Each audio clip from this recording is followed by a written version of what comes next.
And I want to actually start by, my first question that I want to pose to the panel is, what has drawn you to the Head Start mission? And why are you still here? And Lourdes, why don't you talk to us a little bit about your background too, because you've been with Head Start, what, 30 years? Almost 30 years, actually as an employee, but at about 30 years or more, because I also started as a parent. And again, I think like many, we just went because, oh, this is a wonderful program and where my children are going to be safe. Because again, coming from a farm worker community, it is not just about getting an education, it's about keeping children safe. Because if they are not in a center, then they are out in the field. And yes, it is illegal, and yes, there's laws and rules, but reality is reality. If you don't have a choice, you have to do what you have to do. So it was just, here's my children, and then I think in a week's time, I saw that I have 3 very energetic children.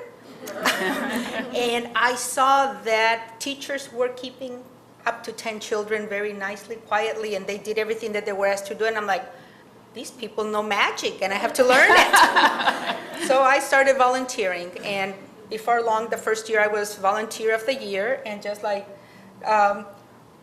over here, they say you just started and then you just can't leave. Yeah. Ginger started, and so then the following year, then I was also involved in all of the parent groups that there are to be involved with.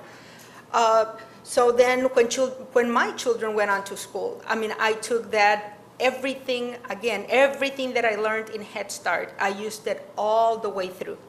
I'm talking about from making sure that my children were enrolled in the right courses in high school, because again, in some of the rural areas, it is still difficult to make sure that our children get the opportunities that they deserve. And that's where I think that Head Start is just the most powerful tool for parents, because it is not just a one shot, 1 year, 1 semester, whatever. This is something for life that you learn and you take on, because then, finally, it's funny, but my title actually was from my executive director, who said, this is what you do, so might as well give you a title of that. Because, it is just one of those things. And so now I'm just honored to be able to do it for a living for the families that we serve today. That the challenges are still the same, and sometimes in many cases even worse. Because a lot of the families, migrant farm worker families that we serve now, are in this country undocumented. So that's a big hurdle. And then number 2, the languages that they speak. Yes, I speak Spanish, but it's no longer enough, because families come in speaking dialect, and it's always having to find a way to make sure that families feel welcome, because there is a lot for them to learn as well, not just the children. Well said. The reason we're really here today is about change, and where, sort of what are we championing in terms of change and the future of Head Start. So I want to switch now. Lourdes, so how would you answer that question about the future of Head Start? I think that a good start would be, just piggyback on the answers already, is to recognize what we have, resources already within our families, what it is that they have to offer, because there is a lot for us to learn there, and that would also encourage and help to move us forward in where we want to go. Because again, the children are going to be with their parents forever. So I think that the more that we include, and really starting where they are, because parents, regardless of their background, we all love our children, and we all want what is best for them. So we need to make sure that they are welcome, and that we see them as the teachers, and what can we learn so that we can together move forward. And just like they were saying with the partnerships, there are partnerships to be built everywhere.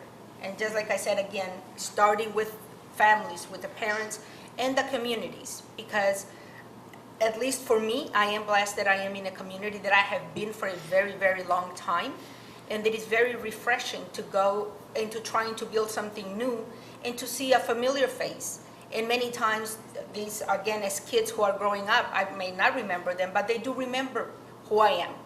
So I think that it is very beneficial for us to refocus in what we have and move forward in what it is that we can do better. Because absolutely, we do need to do more to bring in, especially the children that are still out in harm's way. Because for the migrant families, that's where they are.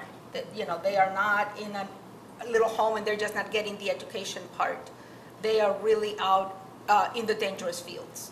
So I think that, you know, all together we can move forward. Well, I think we're running out of time here and we need to wrap it up. So I want to go down the panel and ask them to just share quickly one success story that you've personally had that impacted you in terms of your experiences with Head Start.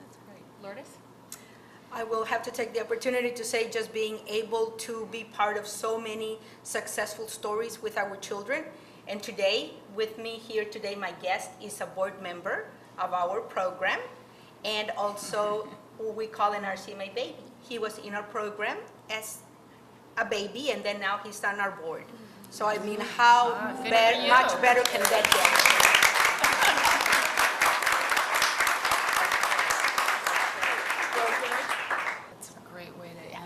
Well, I want to thank everyone for participating and the panelists, and congratulations to the champions. Well deserved. You represent a lot of people who are out there each and every day working very hard in this program. And on behalf of the administration, we thank each and every one of you. So thank you all very much.